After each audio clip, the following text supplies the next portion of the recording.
Thank you. I don't know who put this rope up, so I don't know if I'm about to be mad at them or not.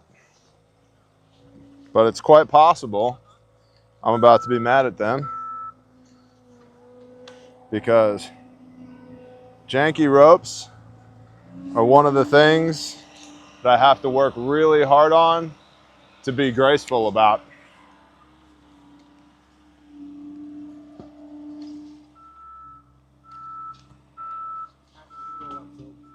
Oh, that'll be the end of the class when we're done with it. When, what? Is that what you said? Yeah. Nice. And already. Ooh, what did you do? No touch, no touch, no touch.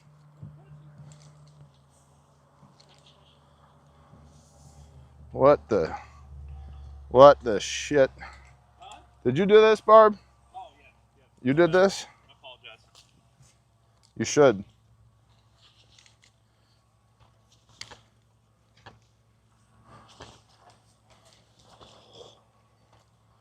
Oh my, yeah. Somebody's got to be there. That was probably me.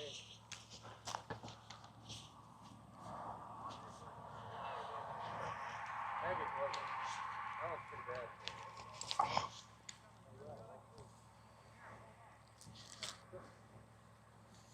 Probably me.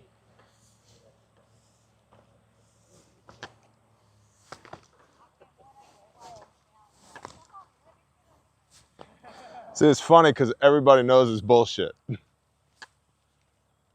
We all here? Almost? Yep. All right. Feel free to get close until I tell you to move, okay? 1, 2, 3, 4, 5, 6, 7, 8, 9, 10, 11, 12, 13, 14, 15, 16, 17. 1, 2, 3, 4, 5, 6, 7, 8, 9, 10, 11, 12, 13, 14, 15, 16, 17, 18. We have 18 heads. Just from a control standpoint. All right. Welcome to the impromptu grindstone class on cutting dead leaning trees. If you can't hear, come closer. Is this what a rope should look like? No. At the end of the class, we'll be having a mini class on how to put a rope up so that afterwards it doesn't look like this.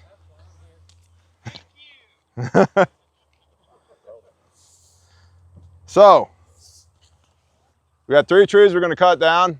This one, that one, that one. What direction does this tree want to fall? Towards the fence. Why do we not want it to fall on the fence? We like fence. That's a good answer. Could be fence, could be house, could be barn, could be whatever. So, its natural lean, natural direction it wants to go is that way, right towards the power pole where the transformer is hanging that supplies power to the fob that we're living in. That's bad. The fob people asked us to take these trees down, and since we got rained on this morning, we didn't do much this morning. We're all restless, and so we're going to do something, which is take these trees down. Is that tree alive or dead? Dead. Which tells me when it comes time to make a hinge in that wood, how well is the hinge going to hold? It's not. It's not going to hold. Also, when it comes to how deep my knot should be, deep or shallow? Shallow. Why shallow? Leaves me more wood to work with. But shallow doesn't mean narrow. If it's narrow, if I make my notch narrow, because of the amount of travel that I need to get out of it, it will close on top of itself, which will load the holding wood, the hinge wood, which will have very low movement because it's dead, which will cause it to snap off. So shallow but wide notch. The width of the notch determines how much travel I can get out of the spar, AKA the trunk of the tree. Does that make sense? So I want a shallow but wide notch. Oh man, we're getting close. I used to make my groundies, if my ropes looked like this, I ruined their life. Not a fan. All right, so we're going to apply mechanical advantage to this tree. There's myriad ways you can do that. You can push it with a machine, push it over with notches, or pull it with a rope. This is 1/2 inch climbing line, which is rated to what break strength? No. No. 7,000 pounds break strength. There's two kinds of rope, static and dynamic. You know the difference? One stretches and one doesn't. What? No, late comer. Okay. One stretches, one doesn't. Which one stretches? Dynamic. How much does it stretch? Depends on the rope. Up to about 10%. That's cool because that gives me a little bit of a slingshot effect on the rope. When we're pulling, we're not trying to snap the tree off with the rope because the rope will snap, which will then cause, for every action, there's an equal and opposite reaction, right? I'm pulling this way, rope snaps, the tree goes this way. On that rotten, dead, shitty hinge wood, which means the tree is going that way. That's a problem, right? We don't want it to go that way. So I'm using the rope to move the top of the tree. That machine weighs 7,000 pounds. It's a little itty bitty skid steer. Ours normally weigh 10 to 12,000 pounds. The point at which I insert this rope into the tree, when I tension the rope, I've got 7,000 pounds of pressure there. Does that make sense? The higher I go up on the tree, the more leverage I get because I have a longer lever where the load is being applied. Make sense? Okay. So that's the math of it. There's a bunch of different ways to get a rope in a tree. Common one is a throw weight. It's a little, yep. You mentioned static and dynamic. Is there a situation where you would choose one over the other and why? Static versus dynamic. Which one would you choose? For rigging, we want dynamic rope because we're going to shock load this. Okay. For climbing, depending on the climbing application, we either want static or dynamic. Most climbing applications is going to be static rope where it's not stretching. And again, life support rope has to be rated to a minimum of 7,000 pounds. This is 1/2 inch rope. Now rating is breaks at 7,000 pounds because none of us here weighs 7,000 pounds. You could technically pick that skid steer up with this rope, okay? But when you shock load something, you're implying way more force than just a static load, which is why the break strength has to be 7,000 pounds. Because if you're a 200-pound person and you fall and then this catches you, it's nice that it stretches just a little bit and all the force that you're imparting to that can add up to, it can't exceed 7,000 pounds. That's why a 7,000 pound rating per OSHA, which typically I'm not a fan of, but they got it right in this case.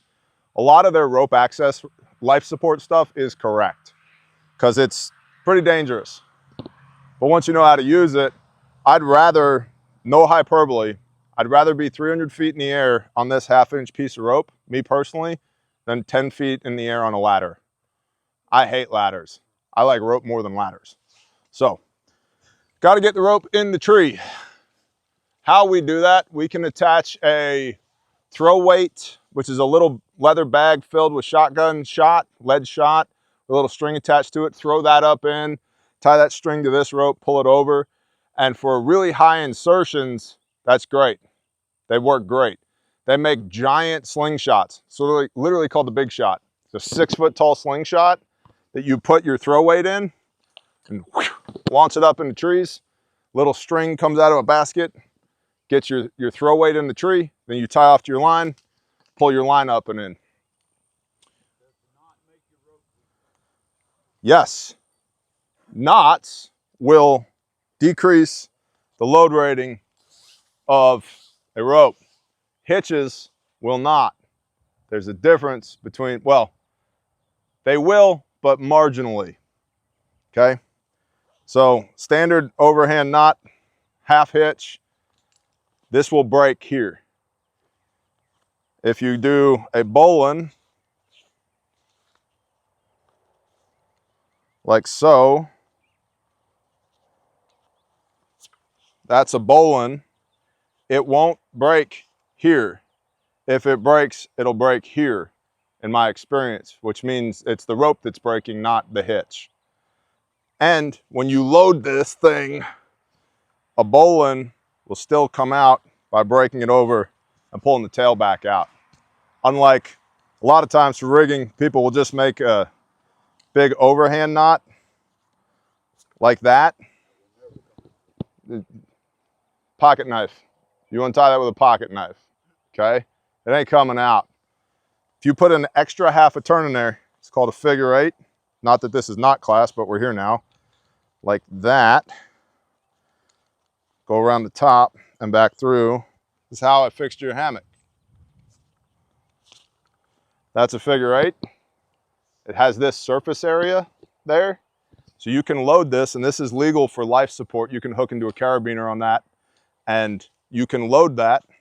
Then afterwards, dress it out. I've got this mirror geometry on both sides of it. I can get it in my hands, twist like that, and pull, and it'll come right back out again. For really large loads, I'm gonna put a lot on it. You make your loop, and then go around the back like you're making a figure 8, but go several wraps, and then come back through again. So that it looks like that. All that extra surface area, it'll still hold. It's just as strong as it was before, but all that extra surface area gives me something more length of rope to break the knot back apart. So the more force you're going to impart, the more wraps you take. Why are you grinning? Is that cool? Yeah. Cool, but David's talking shit? Okay, cool. no, I saw a noose. Oh, a noose is, It's not the same now. we don't tie nooses, David. It's 2025, okay? All right, so I gotta get this rope up in the tree.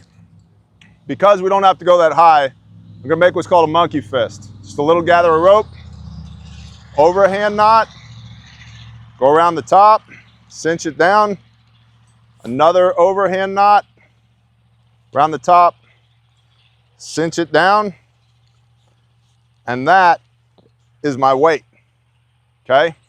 I'll explain why we need weight in a minute. It'll be self-evident.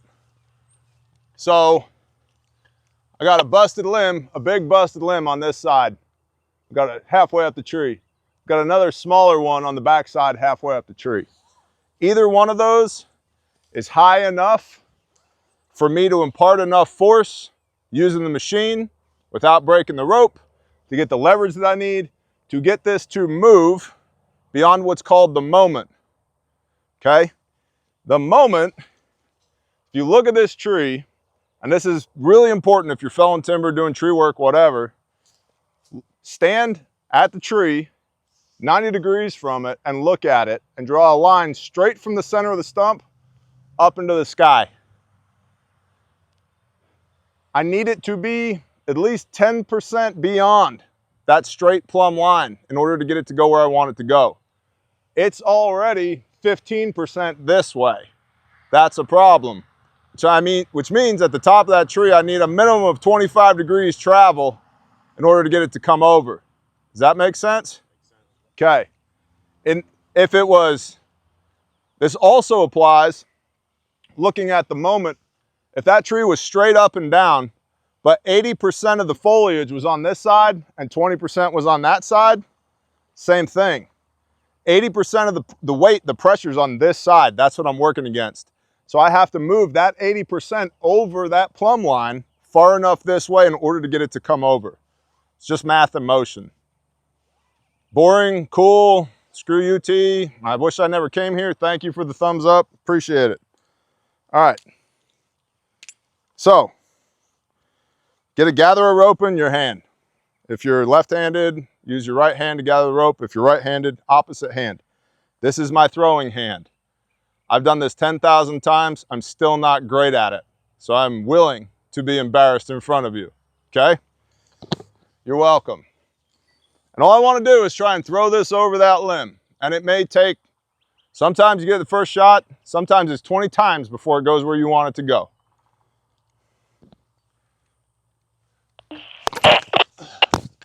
There we go. All right. Now, it's stuck up there, okay? And it's at the end of the branch, the spar that's sticking out. Get some slack in your rope, and if I want it to go that way, I'll whip it over this way. If I want it to go that way, I'll whip it over that way. So, just like that, and see the weight of the monkey fist, as long as that little branch doesn't interfere, will cause it to start dropping down.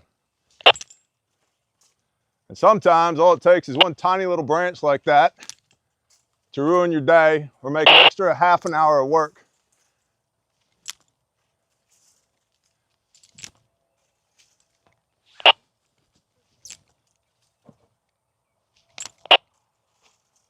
Get it down to where you can grab it. Rope in tree. All right. Now, I have this dead branch on the back side. You guys may not be able to see it, but it's about 10 inches in diameter. That was a good branch at one point. It's really rotten. If I route this rope below that branch, when I pull, the trunk is not bearing the pressure, bearing the load. That rotten branch is. And so what will happen is, as we're pulling, the branch will break off, which will remove tension from the rope, which will cause the tree to snap back in the direction we don't want it to go.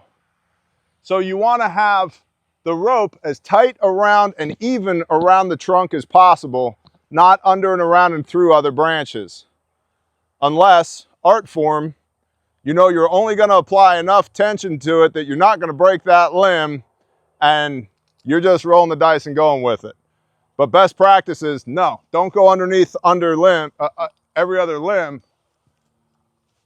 You want to dress the rope around so that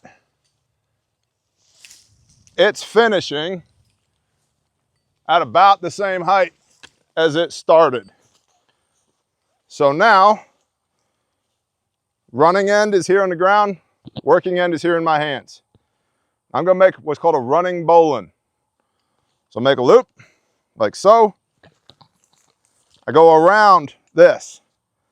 So I'm capturing the running end. Bunny comes out of the hole, around the tree, back into the hole. Dress it so it's nice and tight. And then I'm going to start taking slack out.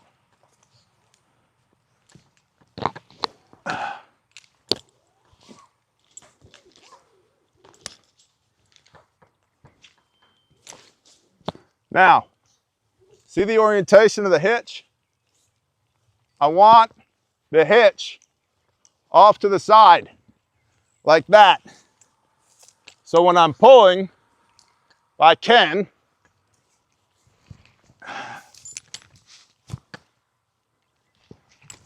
that little branch kicking my ass. I want to be pulling against the eye of the hitch, like that. See that? Okay.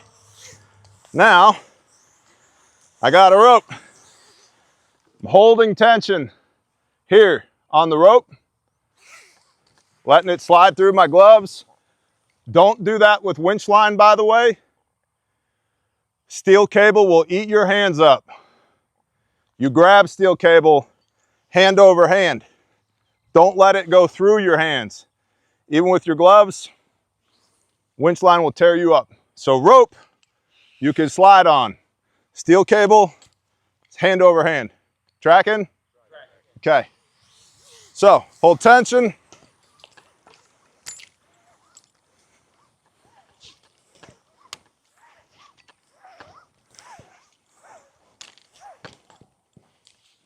All right, so now I'm at the machine, and I need to find a suitable hitch point on the machine. Y'all come over here.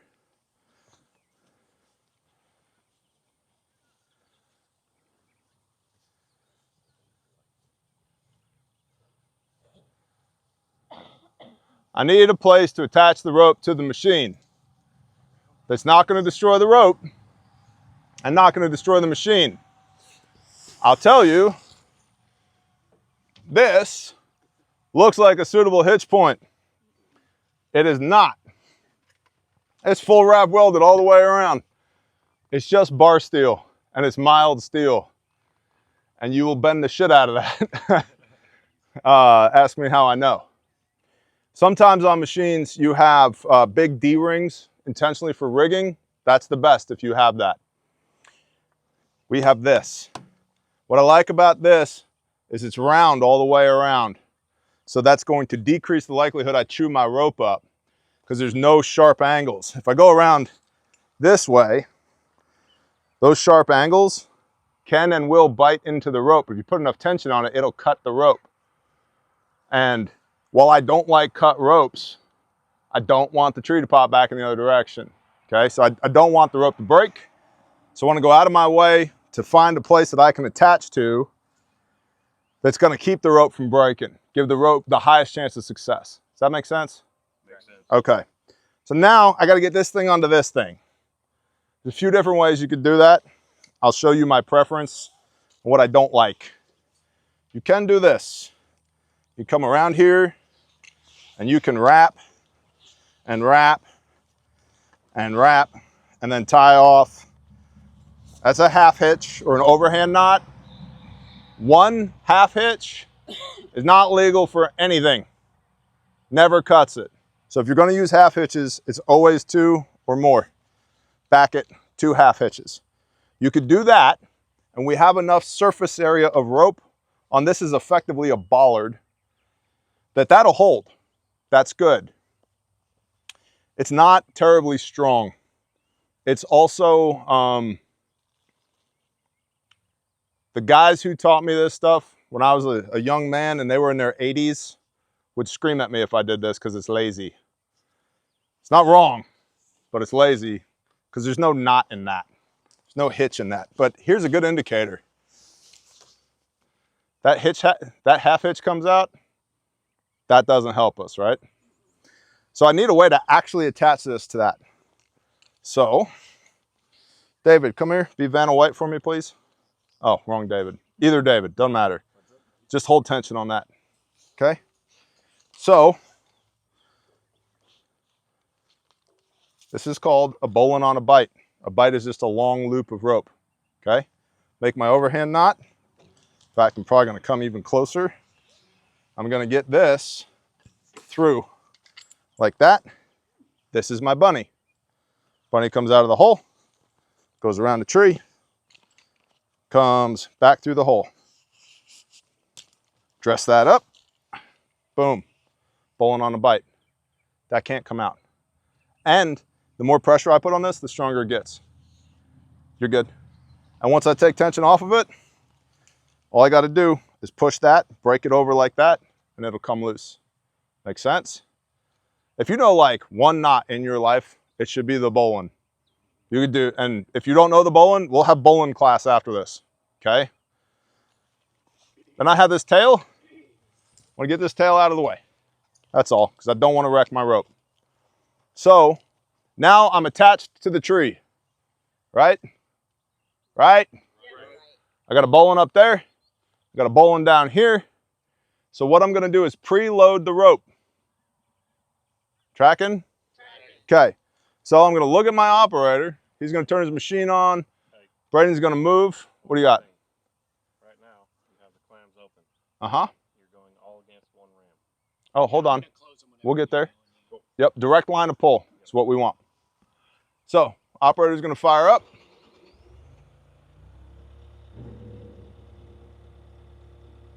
Go ahead and close it. Keep this dressed as much as I can. Go ahead and back up. Hand and arm signals with this stuff. So he's going to back up. I haven't started cutting the tree at all yet. Okay? Preloading the rope. A little more. This is a little more, by the way. Okay? Hold. A little more. Hold. All right, feel that. Touch it.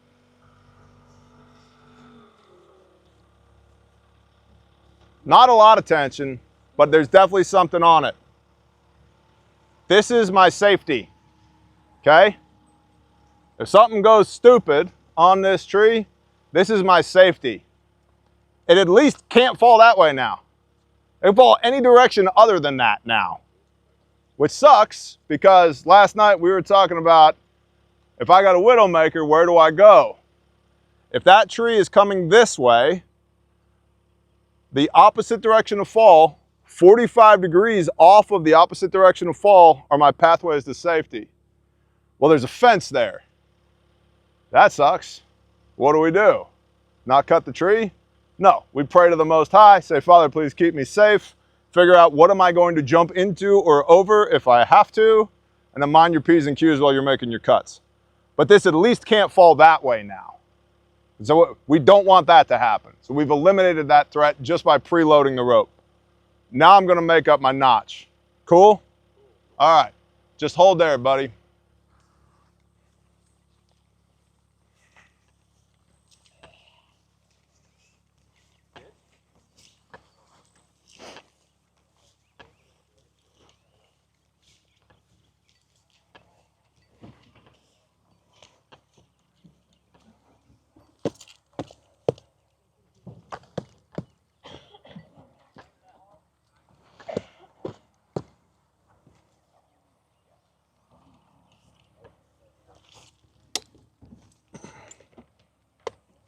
What does this indicate? That a fence grew into it at some point. That's from barbed wire. Trees along fence lines tend to have wire in them. So, I don't want to cut here. I probably also don't want to cut here. Probably also don't want to cut here. Right? Because there's wire in there. And if I have to swap my chain, is it the end of the world? No. But if I'm in the middle of making a cut that can't go wrong and my saw goes dull, we got problems. So there was barbed wire there. Now typically we'd cut as close to the bottom as possible for a couple of reasons. Number one, I get more leverage when I cut down there. And number two, from a timber harvesting standpoint, I've got more meat in the log. But for this, look at this. I'm not trusting that to hold any structure. So I really don't care. The goal is get it on the ground, not harvest this for timber. So I'm gonna put my notch in right about here, knowing like this is not good. Not a lot of holding wood there, okay?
All right, wide notch, okay?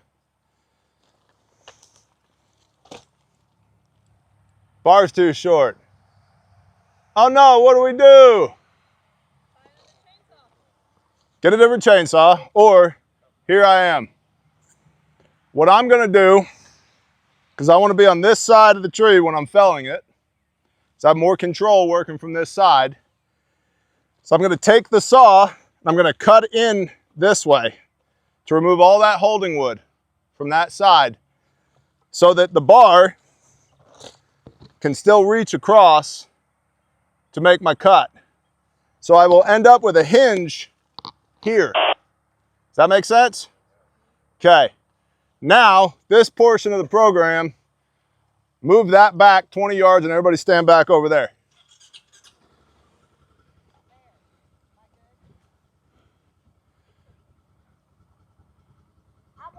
There you go.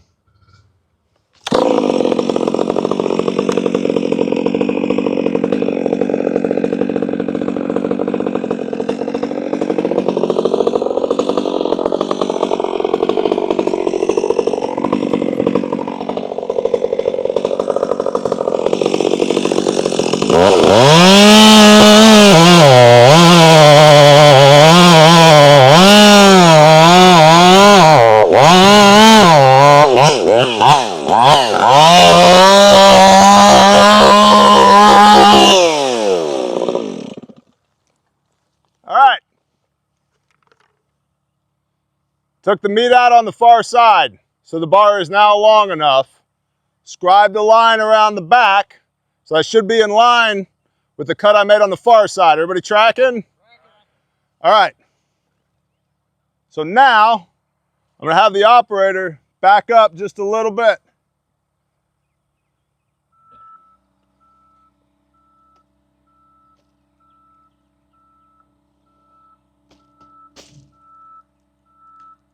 See the rope tightening up, slack coming out of it?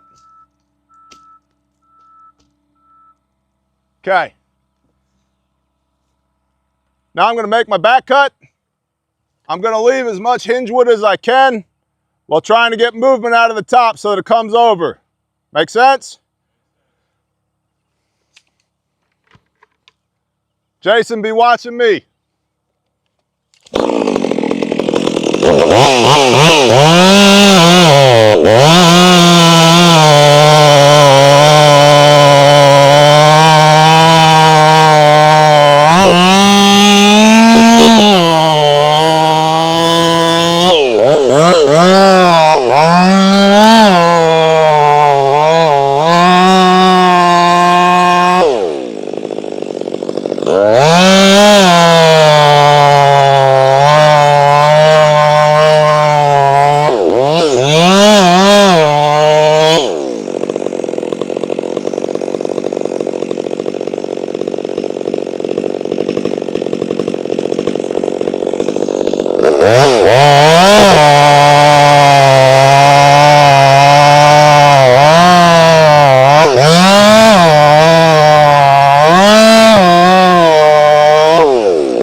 Axe and one wedge out of the back. So I want to hold it there. So I'm going to pin it in place with a wedge.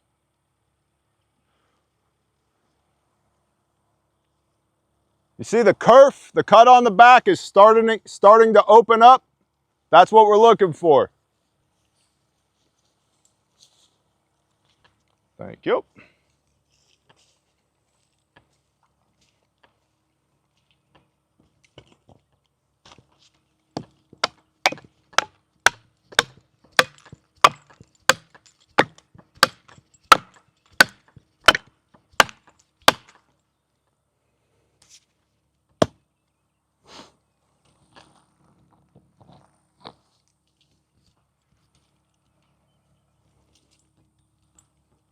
Now, it's getting sketchy because there's already less hinge than I'd like to have.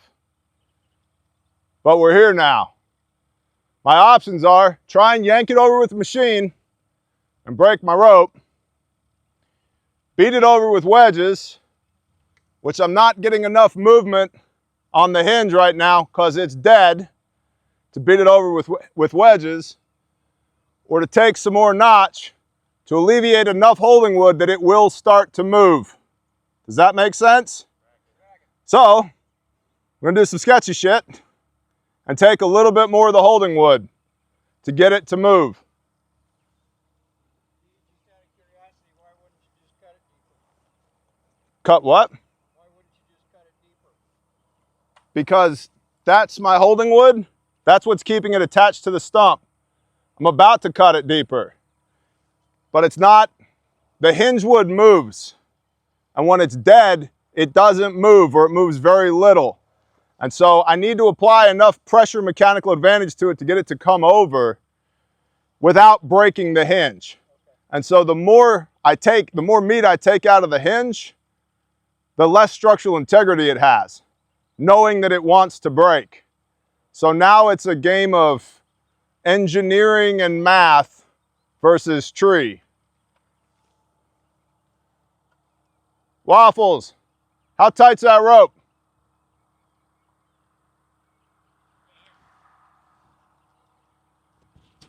How tight is that rope?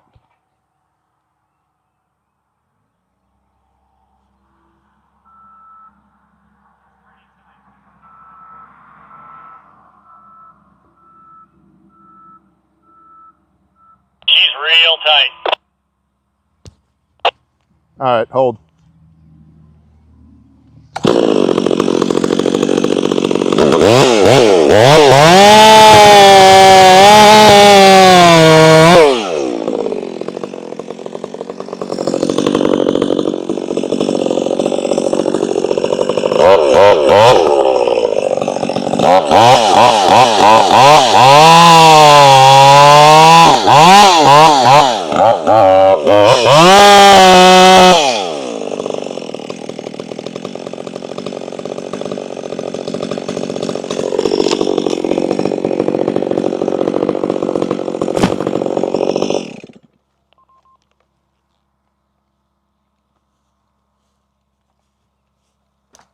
All right, come and look.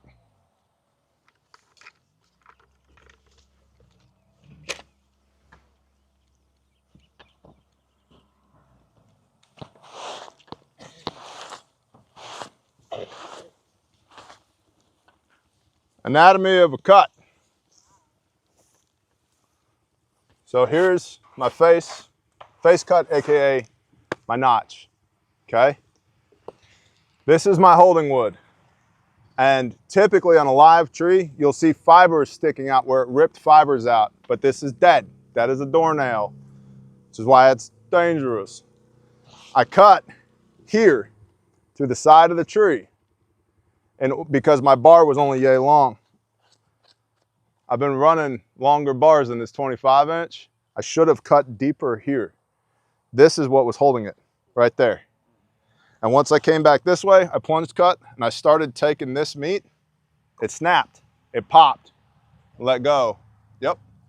And that's where I waved to Waffles, go, pull it over, because it started wiggling. Wiggle bad. Wiggle not good, wiggle bad, okay? I have to tell you, I was ready to smack you when you walked around behind it when it fallen. Oh yeah, I've done that 1,000 times, 10,000 times, maybe 100,000 times. And our medical's freaking out. Yeah, I was like, please don't walk behind that tree. Trust me. So once it's going here, this is pretty safe.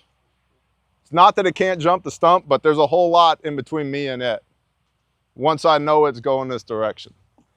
But this is how you do that, okay? If the bar is not long enough, where's my saw? See, that was my problem. That's what was jamming me up. And specifically, I want our core guys to see this because you're gonna run into this, okay? So I was coming through here, I'd made it to here, and I'm looking at that going, Man, that's not a lot of holding wood on a very dead tree. On a living pine, oh man, there's plenty of holding wood because pine's really stretchy, really bendy. But on a dead oak, Oak doesn't like to do this anyway, but on a dead oak, it's a problem. So I'm getting to here going, it's not right. I should have more movement at the top than I do for the amount of pressure that I'm putting on it. I had made this cut here before I started.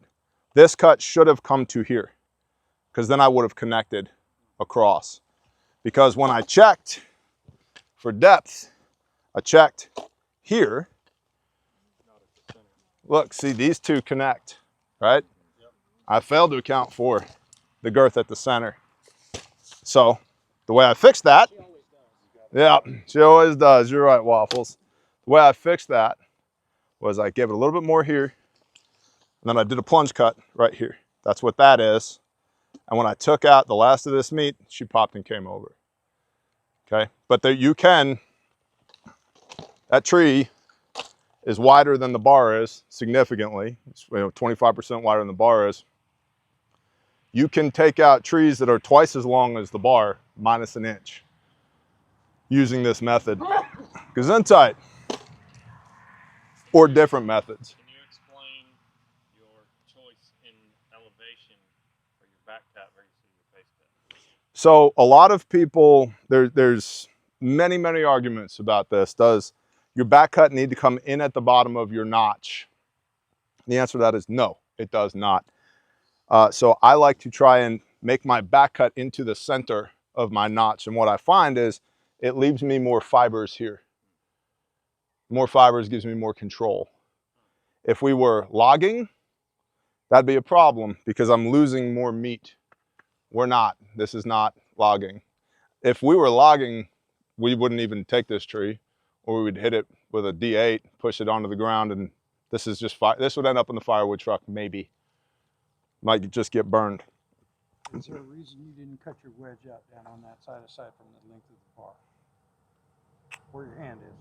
Oh, right here? So this is the top geometry of this side cut that I made here. The notch came back to here. And so you can see the rest of the notch right there. Okay, so it connected right there. But when I made my side cut here to remove this meat so I could reach, that's the geometry you end up with. This, by the way, like if you haven't done a lot of felling, look at your stump afterwards. It'll tell you a lot about what was actually happening there. Is that cool? Cool. Yep. So, and note, your your holding wood should not be less than 10% of the diameter of the tree. We're about there. We're about there, and it was getting sketchy, and that's where I knew something was wrong. And this is what was wrong. So a bore cut fixed that. Pop that, now it's on the ground. Question. Yo. How would you have done this same tree without the machine? I wouldn't have wanted to. Start with that. But if all I had was me and a saw, wedges. But again, the problem with wedges, or the challenge with wedges on something that's dead, is I don't want to create too much lift here because it'll pop these fibers, and these fibers is what's holding everything together. This is what controls the direction of our fall. If I pop this, there's nothing holding it to the stump anymore. It's going to go anywhere it wants to.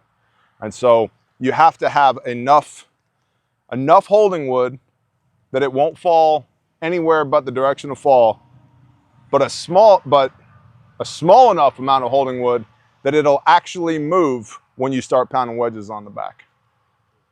Brian. Would a ground anchor point be a consideration? Like Instead of having a machine, but a ground anchor point to come along? Yeah, another tree. Another tree. So the wedges lift up the tree. Yep. And split your split this here. So the wedges, what's happening with a wedge, obviously, they're shaped like that. The further this goes in, the more lift I get here. And the lift here translates to a change in angle at the top of the tree. And what I'm trying to do is push the center of mass over the moment, that straight up and down line, get it beyond the moment so that it'll go. And so that's how the wedge works, is by opening this up, it's moving the top of the tree beyond the moment, beyond where it will fall of its own. I thought you said when you put the wedges in that it tears this. It can on a dead tree. That's my point. If you create too much lift on a dead tree, this hinge wood doesn't flex on a dead tree. That's the problem. Again, on a live tree, you'll see torn fibers here. Fibers sticking up here, fibers where it got pulled out of the log, because this is all living and holding itself together. This is like, think about, you could take a sapling and bend it over in two, right? Do that with a 2x4. It'll go a little bit and then it breaks. Well, this is much bigger than a 2x4 made out of oak, not pine. Pine's still bendy when it's dead, oak not so much. And so the problem, again, or the challenge with a dead tree like this, is these fibers don't want to move. And I need them to move in order to get the tree to go over. Now, typically, when I don't have 17 other people with me, like, this would have been over pretty quick. It would have been hand and arm signals between me and Waffles on the machine. But I'm taking the time to do the explainer so that it makes sense for y'all. Is this helpful? Yes. Yeah? Okay, cool. We got 2 more to do. You want to do them? Yeah. All right, let's do them. Let's do it. So we got to untie this rope, untie the rope on the other end, police all that up, move to the next tree. So is there a reason you wouldn't tie the other end to Waffles instead of the skid steer? Well, if Waffles weighed more than 40 pounds, I probably would, but. Ha ha ha! He only makes it to 40 pounds when it's soaking wet. What about that one on the? What do you do with that one on the fence? Oh, that big dead one there? Cut it up, pick it up with a machine. Try and pick it first and then cut it to get it off the wire. That's pretty gnarly.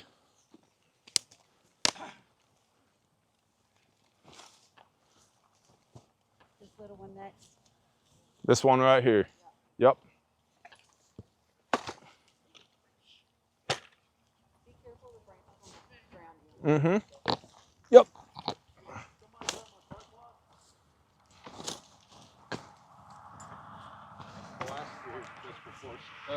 Just after spread, actually, I cut on Rod and Britt's property, a dead standing. I did pretty much the same thing, Mm-hmm. working with the same, pretty much same diameter and everything.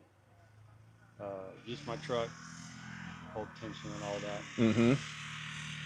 But I think the only difference is I cut a narrow wedge and it gave me issues. So this actually really does it makes sense. Primarily, I want you to get this. Yeah. Of everybody, it's important for everybody, but like especially for you. Yeah. I have a rope question. Yeah. When you threw the rope up and you pulled it out and you were pulling it, Uh-huh. the friction, is that going to lessen the strength of the rope? Over time. Okay. So my climbing lines at some point become rigging lines. Okay. When I no longer trust them to support life, I trust them to pull trees over. Okay. But yes, and when you're doing a rope inspection, like that rope is basically new. I'm looking for frays, tears, and fuzzies. Okay. And if I've got too much frays, tear, if I have a tear, can't support life with it. Fuzzies are okay as long as it's not too many fuzzies. In fact, fuzzies are kind of good if you're working on rope all day because the rope gets soft. It's easier to work with. And if anything, if a life support line ever gets shock loaded, it's not life support anymore. It's now a rigging line because it can't be trusted anymore, because if we shock it again and it snaps and somebody falls and dies, we got problems. Everybody ever show you a one-headed bowline? One-headed bowline? Go ahead. You might be calling it something different, or... You can tie it one-headed. Uh-huh. Pull it up. There's your bowline. Yep. Ooh, I like it. Yep. When we did Boy Scout speed knot tying, that was Uh-huh. one of the tricks we used. All right. So, round 2.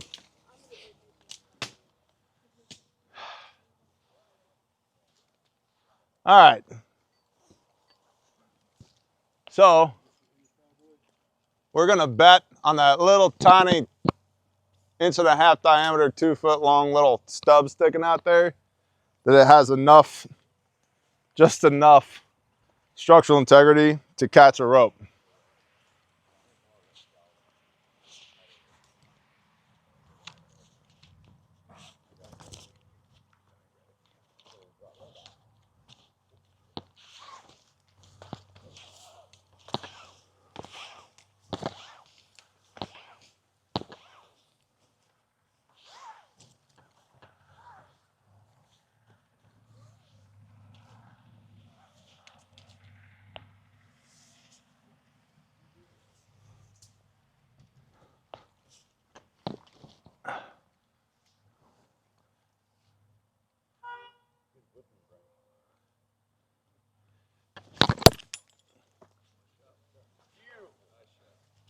Thanks. But now I don't. Now I don't want to flip it too much because I don't want to flip it off of that little thing because it'll take me 47 more throws to get it back there again. So now is just patience.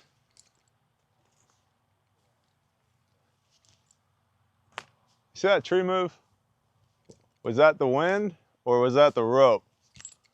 Because if that was a rope, it was extra sketchy. Whoop, almost did it.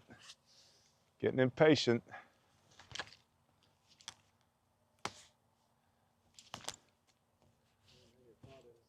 Hold on.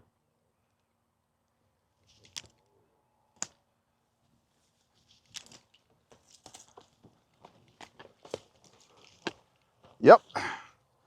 This one comes with a built-in hook.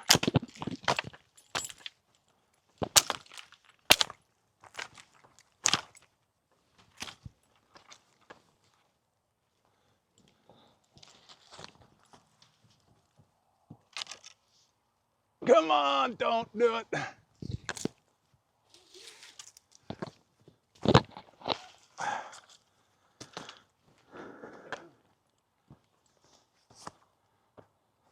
Pole saws work good for that too. And sometimes if it's like right there, but you just can't quite, if you reach up with your saw and snag the rope with a tooth, not great for if you really like your rope and you're trying not to destroy it, but. So, same MO, bowling, running bowling, like so. Dress it up.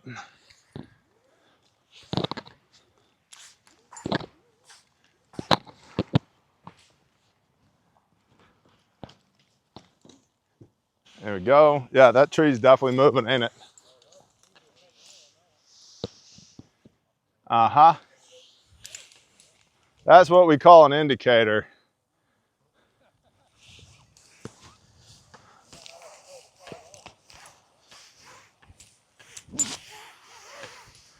You're so far away.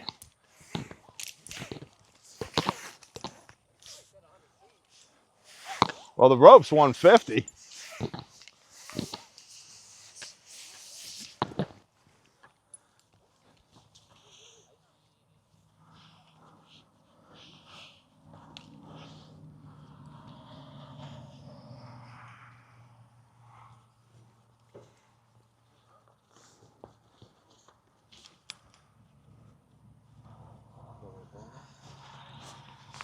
Nah, we're good. Pre-tension it for me.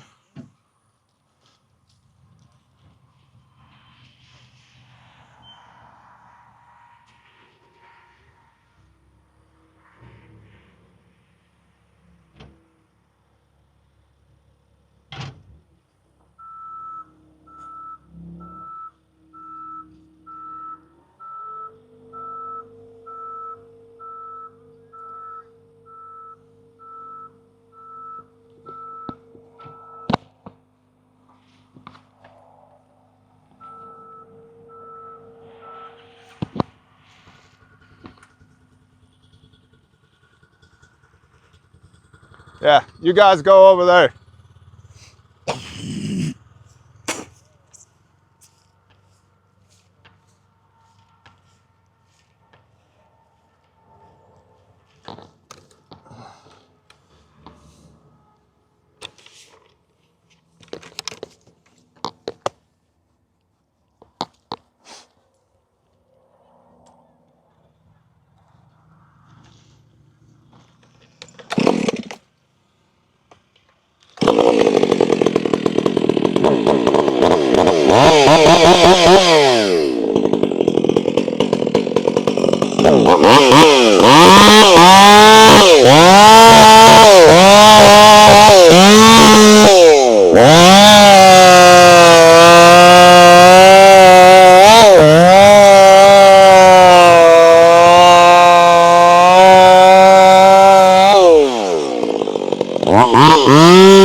Much easier when you can get all the way through on one shot.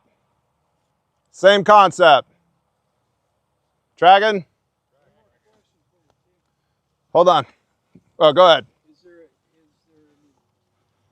advantage or disadvantage to cutting it straight across rather than coming in cutting it at an angle? Yeah, I don't like cutting at an angle. Wastes more wood. Wastes more wood. Harder to get wedges into. Doesn't do anything to keep the tree from sitting back on you. Okay. So. Because I've always cut it at an angle. More of a, is it kind of a personal preference? Or It's not a big deal. No, pros don't do it because I can't get wedges in there. Notice, what do we see here that we didn't see on the other stump? Fibers. Yep, that's good. I have much more control over this thing when there's fibers being pulled than I do on that one. Look at the butt of the log here. So this tree is dead, but it hasn't been dead as long as that one has. This is great. I want this. This gives me lots of, look at that. That's 16 inches long. That's awesome. Braden. And you could also hear that when it was squeaking. Uh-huh. Yep. Yep. So that's good. The ant pile I stepped in that is eating my right leg right now is not good, but these are good. So, all right. Unhook the rope. We'll reset on that guy, and then we'll put a bow on this thing. Tracking? Tracking. All right. So you got one more teaching moment too. Uh-huh. Large tree with the bark popped off. Uh-huh. Is there any, like, surely that wasn't struck by lightning because it still got life. But is there an indicator there? Would have to go look at it. Is the bark popped, or is it sloughing off? Is there signs of insect damage? Are the cows, is there a bull in this pasture that rubs on it? Right on that light.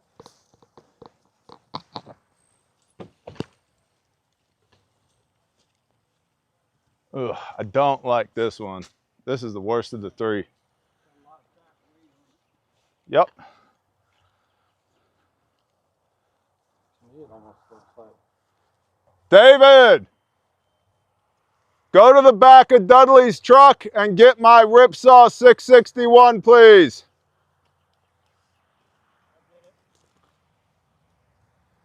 Disregard. Bobby's getting it.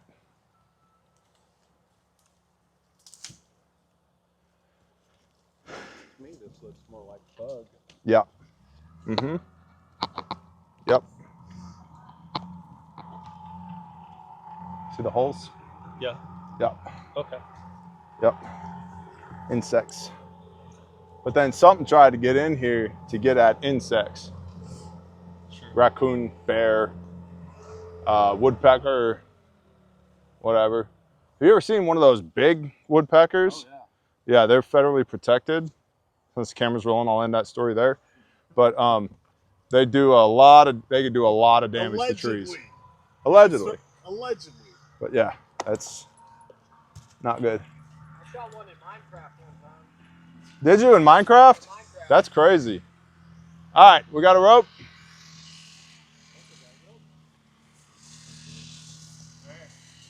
Oh, we're not doing this tree, we're doing that one.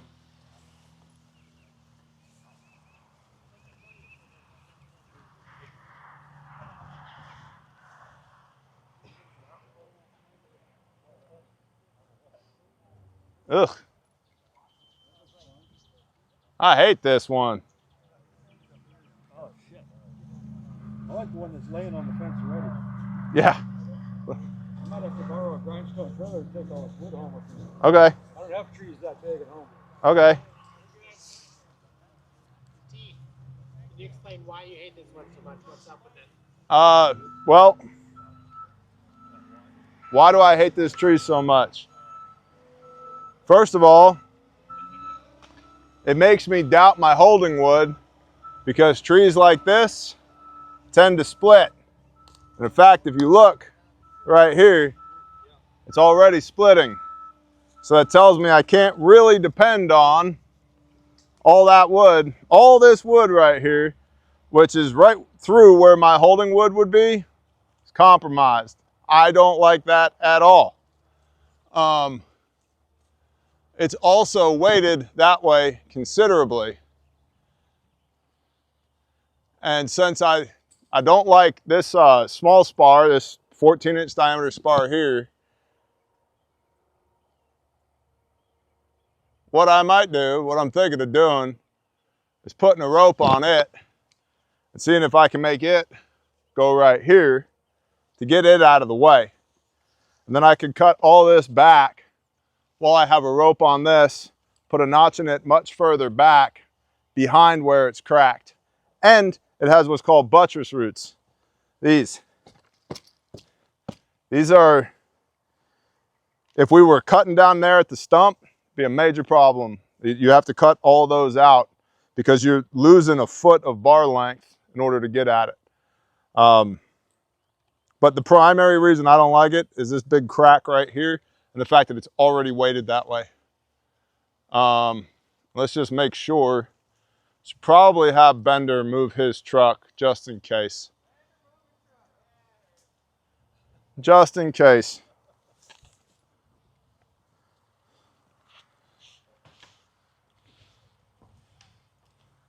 And really what I want the little spar to do is twist and swing, which is not what dead limbs like to do. Twist and swing is more of a, give me a living elm tree. Oh my gosh, you put that thing anywhere you want. Or a willow tree, yeah, to make it go 360 degrees around, no problem. Dead used to be an oak tree or whatever this thing is. Nah, not so much. But we're here now, so.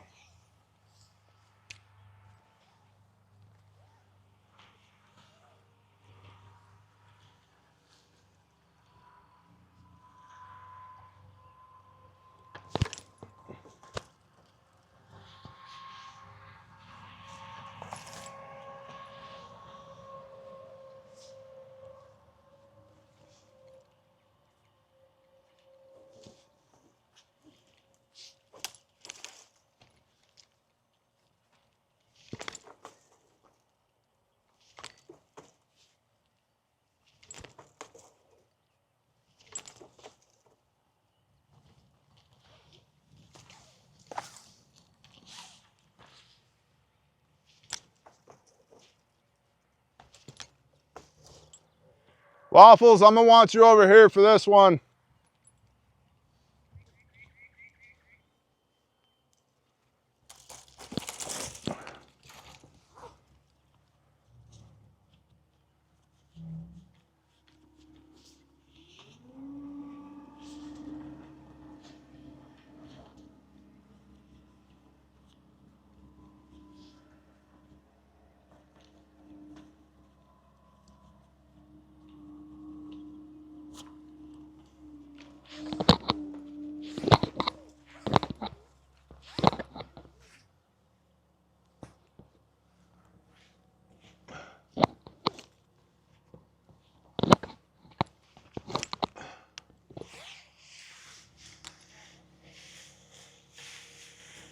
You still hooked or no?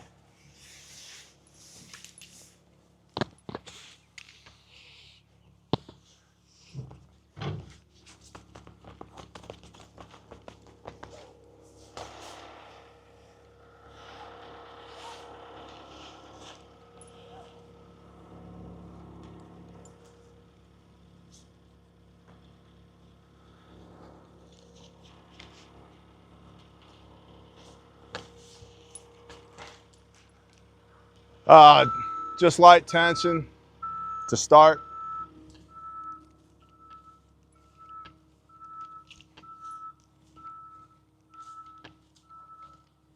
Because you want this to hinge and swing, does that dictate how you're going to actually cut or execute maybe a wedge or anything? Yes, in theory. I have a question. Yeah. Wouldn't it make it spin more if you wrap that lead around the trunk one more time after the knot?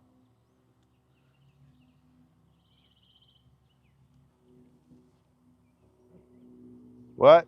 You want it to twist and swing, right? Yeah. So, This piece, yes, not all of it. right. So, where your lead's coming out from your knot right now, Uh-huh. if you wrapped it one more time around and then came out with it, Oh, you mean up there? No. You mean take a wrap around there? do another wrap with what you've got out here now, Yeah. that would keep that from slipping to the front. In theory. Didn't know if Yes. you'd ever tried that or if that was a consideration. I've done things like that, not with dead trees. Gotcha. Dead trees want to break. Gotcha. Yep.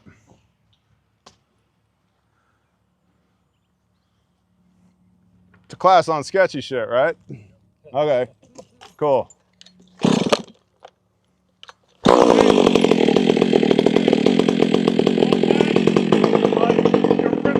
I know. I know. Put it on the other side of the tree, Barb.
All right.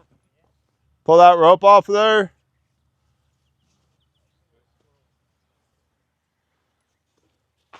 So you just cut your wedge in the direction that you wanted it to. Yep.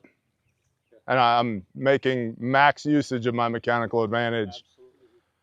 So is there a reason you did that at a 90 degree instead of like a 45 at the bottom on that one? Yeah, because I only needed that much movement. So now I need a ratchet strap.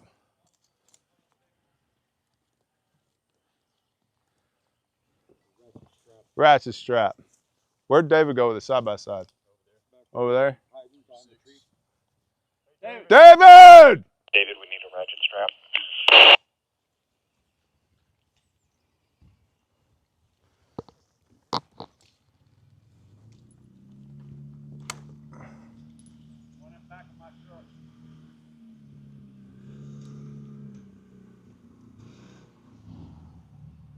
I need a ratchet strap.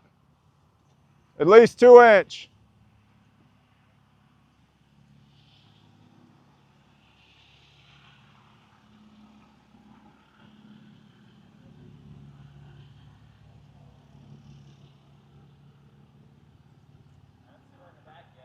You getting one, Barb? Okay.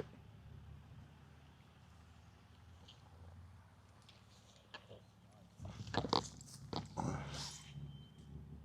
he just jump over that fence? No, he crawled under it. Way more impressive. Hard to do anything.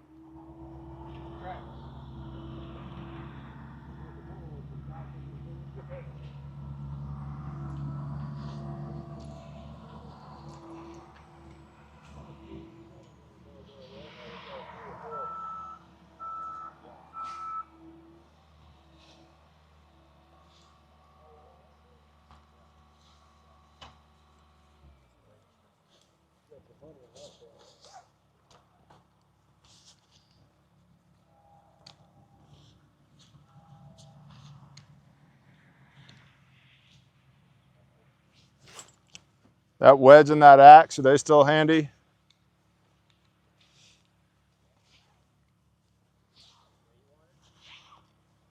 Base of this tree. Oh, base of the tree.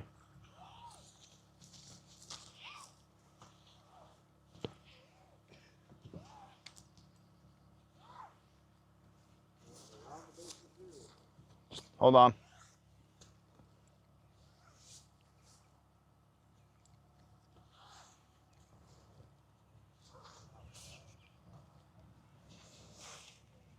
All right, so this is beginning to push the envelope on what hand throwing a monkey fist can do. This is where having a throw weight, super cool.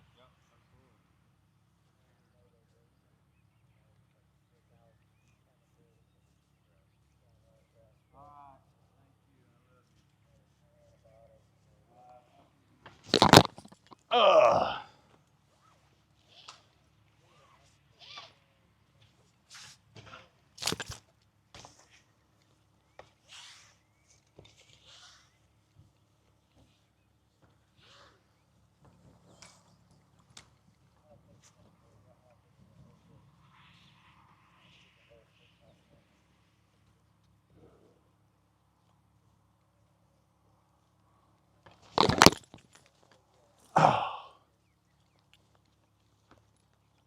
I hate that I'm on camera right now. Doug's gonna edit all of this out. It's gonna be great.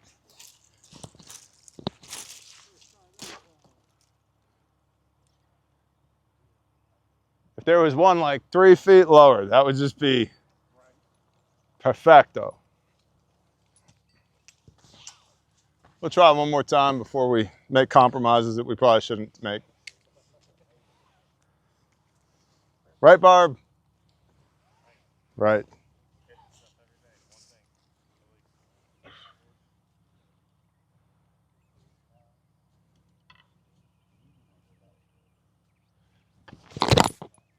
Ah! Did that have the height? Had the height. Just didn't have the aim. It's probably the wind. Yeah, it was the wind. That's what it was. You're right, Wolf.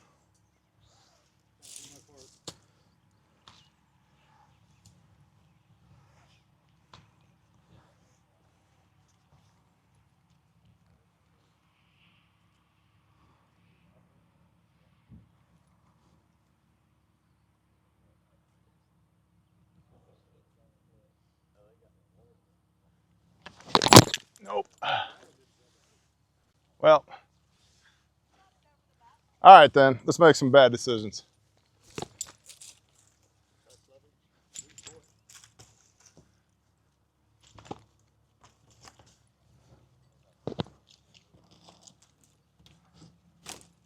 I have to break that. Yep.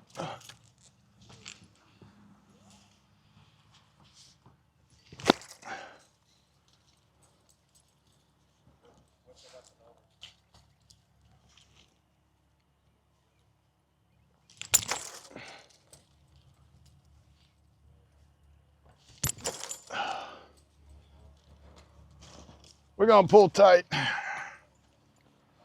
a really long branch over it. Yeah. Yeah.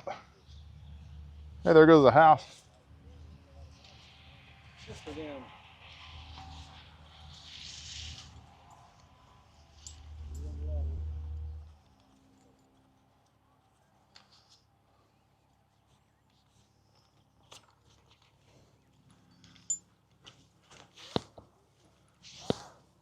Oh yeah.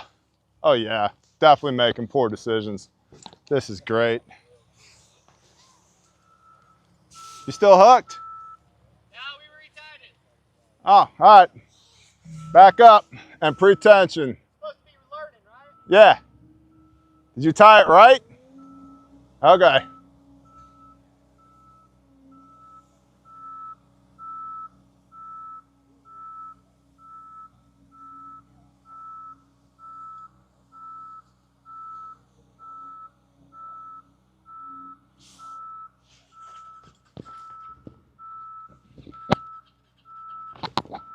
There it is.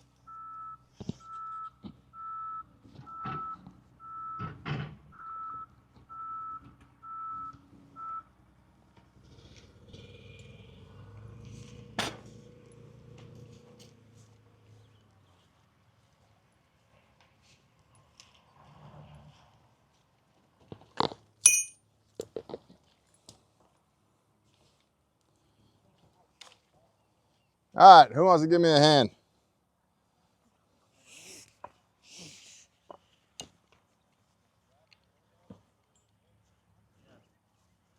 Help keep this thing from splitting. Just go around the back.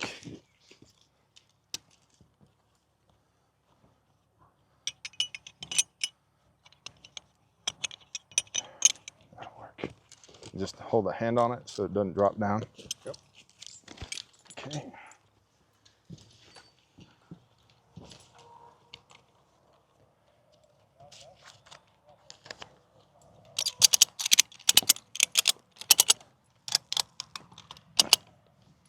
Okay, cool.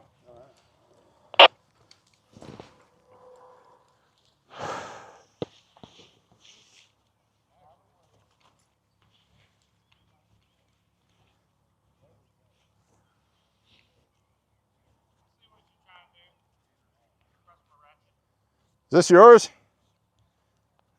I'm gonna destroy it. That's the reason I brought you the heavier duty one.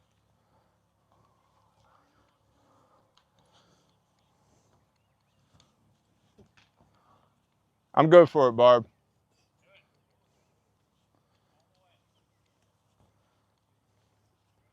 Axe and wedge, are they over here? Axe and wedge. Axe, wedge.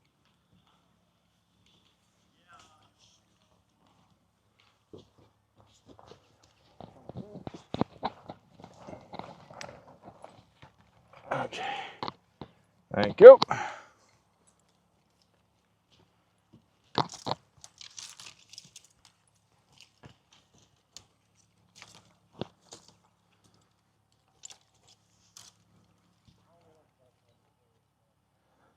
Ugh. Father Yah, keep us safe.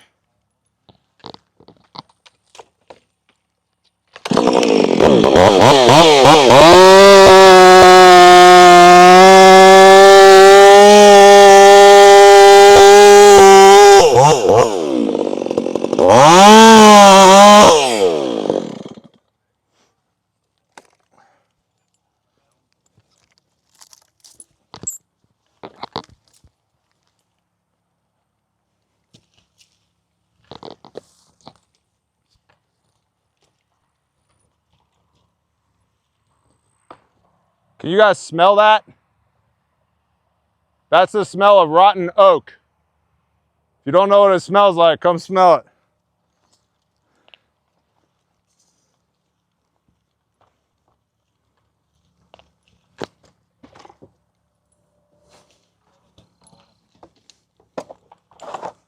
Huh? Not yet, because I'm gonna need it to get out of a jam if I get in a jam.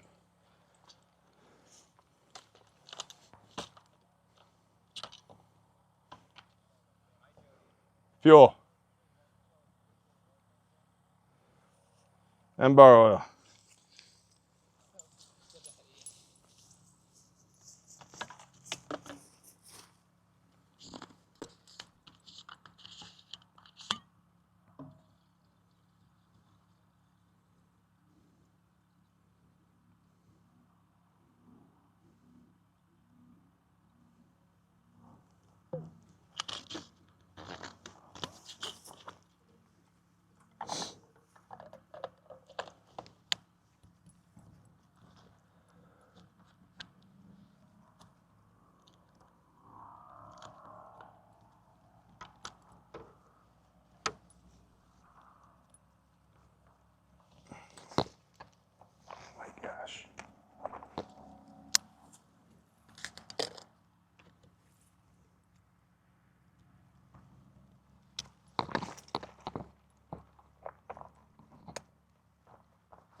else? Not at the moment. Got it.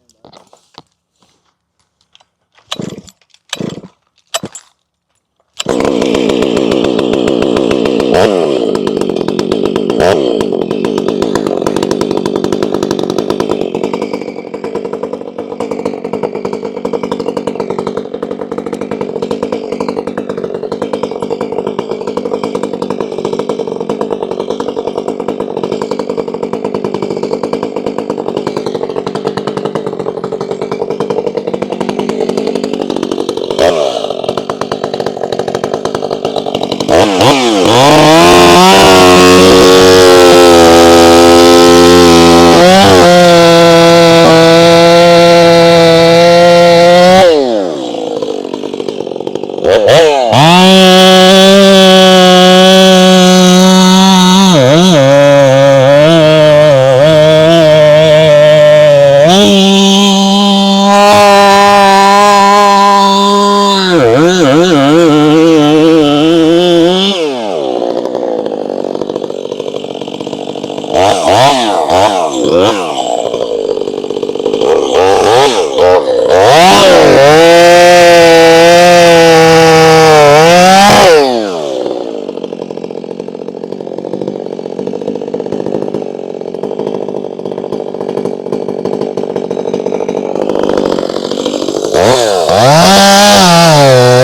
The wedges in the back of there.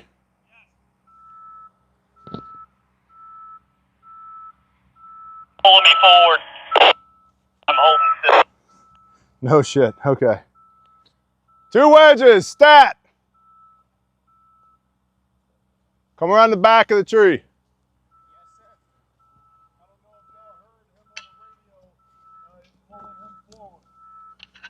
Okay, get out.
Go, go, go!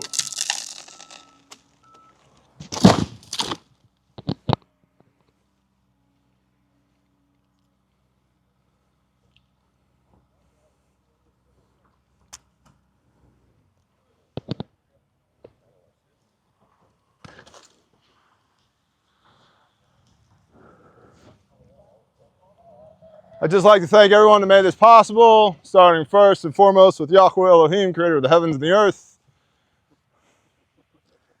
So, I told you it had a split in it, right? This is weird. It feels like performance art for me. It's like really, very intimate. I'm not usually this worked up in front of people. All right, hinge, holding wood, back cut, right? Look at the split. Look where the split goes. Yeah, you can see it right there. Right into the damn hinge. Sketchy. This class was sketchy trees, right? The Father provided. Praise Yah. That's why I got the ratchet strap to hold it together so that I could use this meat that I had here. Because I thought about just cutting off this one spar, taking it all the way down on the crack, but I wouldn't have enough depth on my back cut here to get this to move as much as it needed to move, and it was pulling you in the machine, right? So we got 7,000 pounds of pressure on this thing. Not as high up as I would like it to. I would have preferred to have the rope halfway up the tree. If you have bigger machine and bigger rigging, you can go lower to the ground. If you have a D8 with a 3/4 inch winch line, you can wrap it around the stump and yank this thing out of the ground. Not a D8, okay? So you work with what you got. The smaller machine, or if you're, to your point, if we're rigging around another tree with come-alongs, the higher up you go, the more leverage you get. I couldn't get the rope up there, so perfect balance of feed it just enough, hold it in place with the wedges, give it just a little bit more on the machine, and notice the machine operator's not yanking. There's no yanking, because we don't want to stress load the rigging at any point, because then it snaps, and then the tree goes over that way on top of Jody's head or whatever, and we got big problems. So praise Yah, all 3 trees went where we want them to go. Look at them, they're lined out just like dead soldiers. That's awesome. Hey, we have a machine with a grapple on it. We could probably like pick that up, you know? Yeah, oh yeah, here, we got you. So, questions on putting sketchy trees on the ground? None. Pretty good. Like a twine tied to your main rope. Uh-huh. 100%. Tie something heavy to the other end. A 3/4 inch shackle. Used to ride around in my truck with me for just that, and it's perfect. What? Kyle or Cindy out there? Nope. Oh, you can smell that wood. Yeah. That was like paracord and pull your rope up, didn't you? Uh-huh. Yep. Just tie something heavy on the other end. Shackles, and know what your rigging's rated for, by the way. Okay? And understand the rating. Some things are rated brake strength, other things are rated working load. Working load for steel rigging, like chains and shackles and hooks and stuff like that, is usually 30% of its braking strength. So if it says it's a 10-ton shackle, it'll break at 30 tons. Praise Yah. 30 tons is a lot of weight, by the way. Okay? But shackles, hooks, all that are marked right on the side of them. It'll say WLL, working load limit. That's what it's rated for. It'll say 2.5. That's 2.5 tons or 5,000 pounds or whatever. What do you got? What's a reputable source for rigging ropes? Wespur, Wespur, Wespur. They're some of my favorites. Just a bunch of Pacific Northwestern arborists that have everything. And make sure you're using rated rope and rigging here. Yeah. Utility rope from the hardware store because it will snap and hit you. 100%. There's a difference in 3/4 inch rope. Like this rope that we're using right here is called stable braid. So it's a 12 strand outer core that's wrapped around an inner core. If you get your standard yellow rope, tri-strand yellow rope, that's 3/4 of an inch, that stuff's rated for 1,200 pounds. 3/4 inch stable braid is rated for 12,000 pounds. Which one would I rather work with, right? And if you guys don't know, a snapping rope as big as my thumb will cut you in half. Oh yeah, it's bad. And to that point, when rigging breaks, it tends to travel in the direction that it's being pulled. But in this case, it's being pulled this way. But rope, and especially wire rope, because wire rope has memory, it'll coil out that way on its way over there, and bad juju. Don't put shackles in the middle. Don't put shackles in the middle. What other questions? Also, that's why I'm wearing my hat. I know everybody doesn't like to wear their helmets, but if it were to come flying back at me, I have iPro and my helmet on. I can put my head down. It protects my throat. It protects my brain. These things. I also took it off for a second and I hit my head getting out of the cab. So it's usually you'll see me with one on. It's because I will do that stuff, but it can save you a trip to the hospital unnecessarily just wearing it. To that point with PPE, you'll note I don't wear chaps. I'm not saying that you shouldn't wear chaps. I don't wear them. The reason I don't wear them is because they, for me, become a trip hazard. And I have cut my chaps a lot with a saw that I wouldn't have otherwise been in contact with had I not been wearing chaps. I've been doing this 25 years. So if you've not been doing it 25 years, wear chaps. And it's just a matter of time before I cut myself with a saw. Again, I've been cut 3 times, whatever. But I don't wear chaps. I always wear this. Oh, if I'm taking down a small tree at my house, I throw this on. Because I have seen this save people's lives on my own job sites. So, and my ears barely work as it is. I'm not trying to make them any worse than they already are. And getting stuff stuck in your eyeballs sucks. You'll also note, you see that? See that shape right there? Has that stopped a thing or two? Yeah, it stopped a thing or two, all right? I said yesterday, when we were cutting yesterday, the most dangerous thing I cut was a sapling about that big around that tried to kill me. And the second most dangerous thing I cut was about as big around as my thumb that was under tension. And it popped back. I cut it at an angle and it popped back like a spear and stopped right here. Right there. Wear your fucking helmet, okay? What else? Tension of the rope, distance of the tree from the stump. Tension of the rope, distance to the tree from the stump. Meaning how far it jumped is how much tension was underneath this when he started pulling. And the way you hear that whistle going, it was literally yanking it to the ground from under you. Yep. Yep. Well, yes, comma. You can and oftentimes will jump logs off of a stump. buttress roots. Okay, there's a lot of kinetic energy in this. Forces mass times acceleration. It's a lot of mass, right? Well, it drops here. Look, it's got a ski jump right there. And so it's got that forward momentum already. Yeah, but yeah, there's a lot of tension on that rope. That's the point. And that was sketchy AF. Like, this was more sketchy than the one I did at your job site.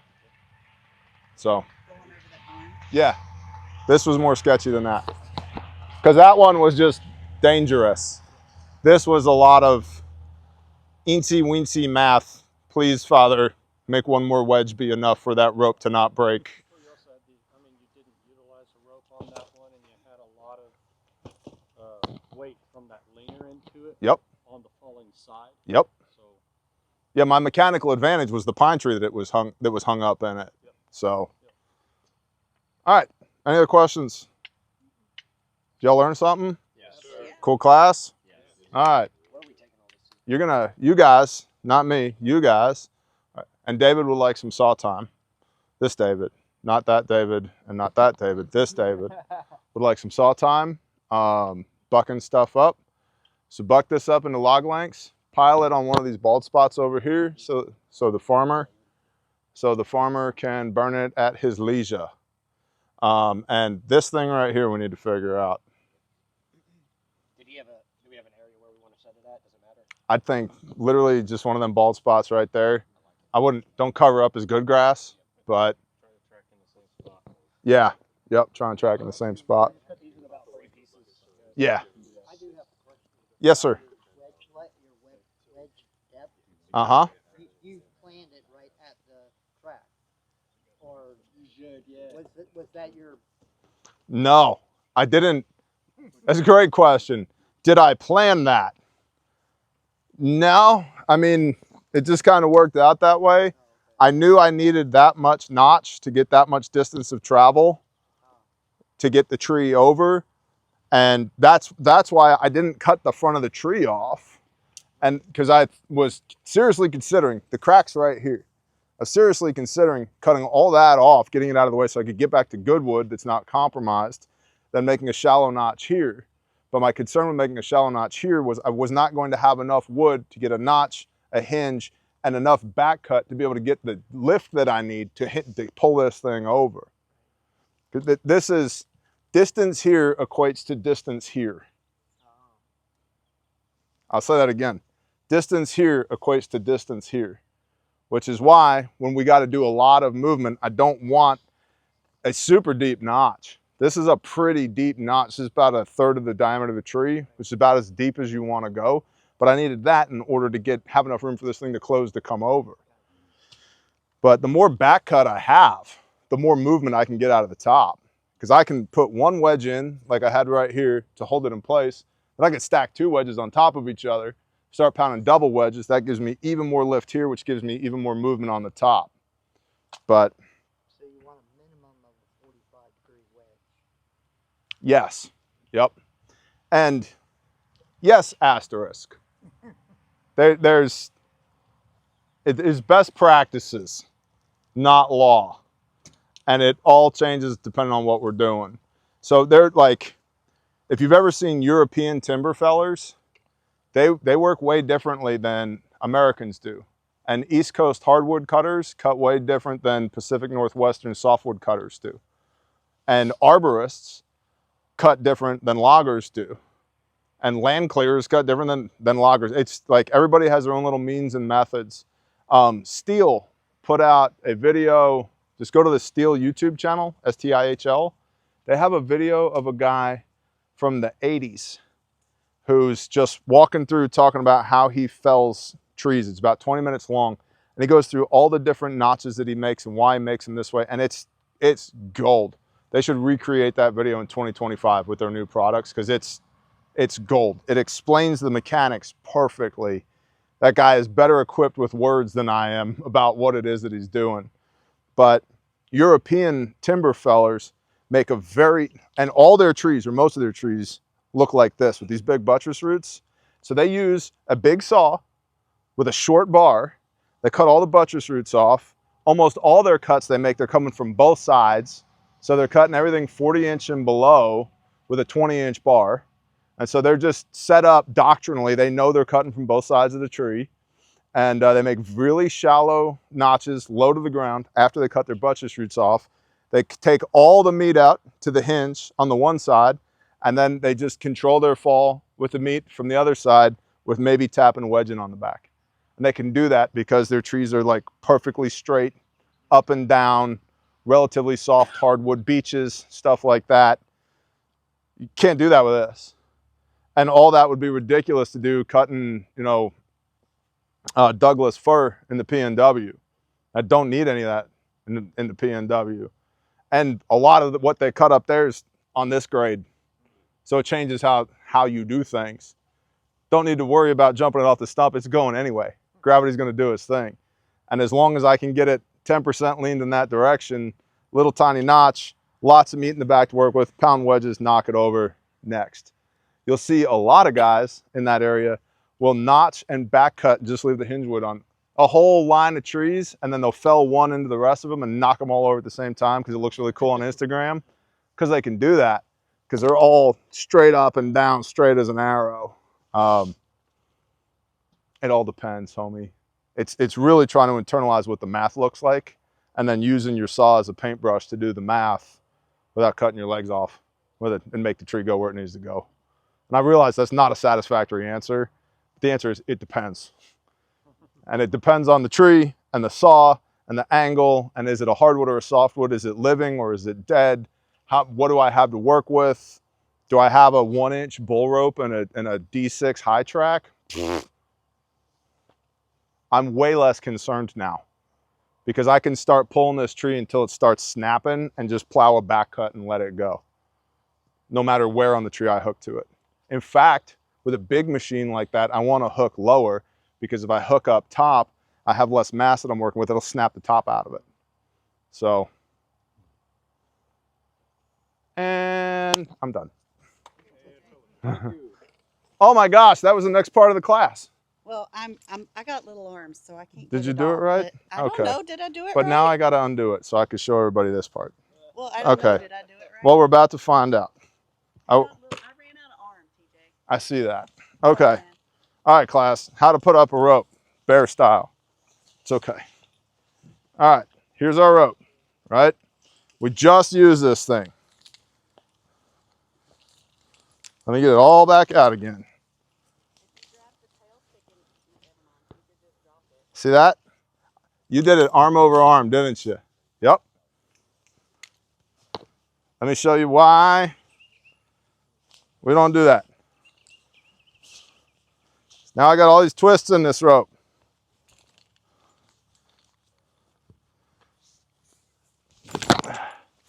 I can't do that with it. So,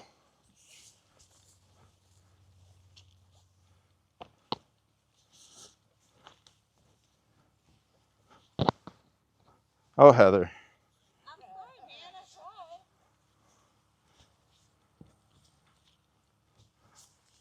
Next time, I'll do it right. Yeah, you still got little arms, but this will actually help you. All right. So, find the end of the rope. Try not to hit yourself in the junk with the rope while you're doing this.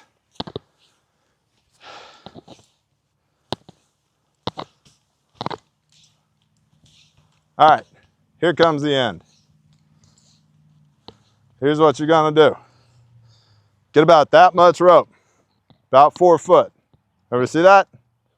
Okay, 2 hands, arm's length, pinch, curl underneath. See that loop? Okay, and I'm just gonna adjust like that till they hang even.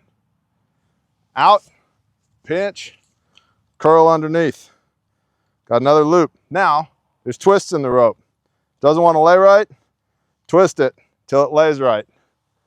Pull some slack out, arm's length, curl under, make a loop. Repeat that process infinity times until all the rope is where you need it.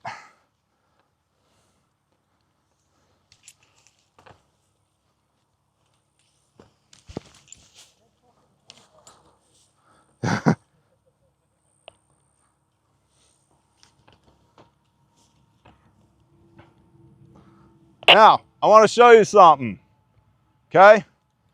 After you hang it up in the trailer where it goes and it's time to use it again, you're going to untie it, and then you're going to flip it around at the starting point, wherever the starting point went. There it is.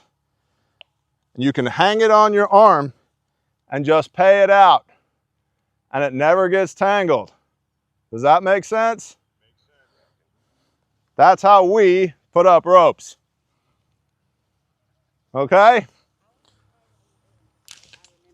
Here you go. You can finish it. I want to do it so I don't fuck it up. So. Arm's length, grab, curl underneath. Okay? You got a good loop. See how, hold on.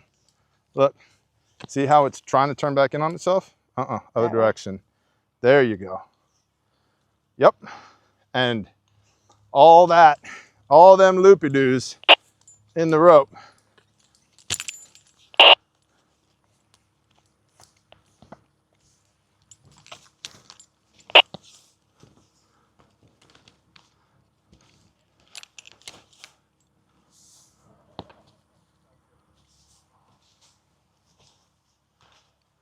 All right, David Stump.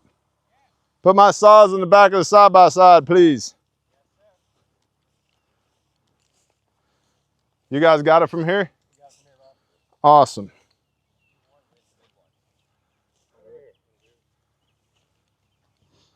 I can go get mine.